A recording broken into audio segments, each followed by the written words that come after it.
Hi అండి, welcome back to my channel. చూడండి, మంచి బ్యూటిఫుల్ పెన్కలంకారీ లెహెంగాతో మీకు ముందుకు వచ్చేస్తాను. కిడ్స్ లెహెంగా 1.5 ఇయర్ పాపకి మనం డిఫరెంట్గా అయితే రెడీ చేసాం. చూడండి, క్లాత్ వచ్చేసరికి చూపిస్తున్నాను. చాలా అంటే చాలా బాగుందండి.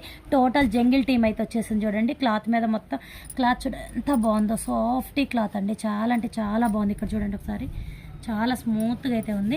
మొత్తం కూడా జంగిల్ టీమ్ వచ్చేసింది. చూడండి, ఎలిఫెంట్ అంటూ జింకలు మొత్తం అంతా కూడా జంగిల్ టీమ్ అయితే వచ్చేసింది. చూసారు కదా ఎంత బాగుందో. క్లాత్ వచ్చేసరికి చాలా బాగుంది కదా. దీంట్లో వచ్చేసరికి మనం చూడండి, ఇప్పుడు ఒక 1.5 ఇయర్ బేబీకి అయితే రెడీ చేసాం కదా. ఎంత క్యూట్గా ఉందో చూడండి. దీనికి వచ్చేసరికి పట్టు క్లాత్ తీసుకొని మగ్గం వర్క్ ఇచ్చేస్తాం. ఇదంతా కూడా చూడండి, ఫ్రంట్ కూడా నెక్కు ఇట్లా వన్ సైడ్ డిజైన్ ఇచ్చేసి మగ్గం వర్క్ ఇచ్చాము. ఫ్రిల్స్ తోటి హైలైట్ చేసాము. చూసారు కదా, ఇలాంటి బ్యూటిఫుల్ ట్రెండింగ్ కావాలి అంటే, కిడ్స్ వేర్ కావాలి అంటే కాంటాక్ట్ అవ్వండి. Okay friends.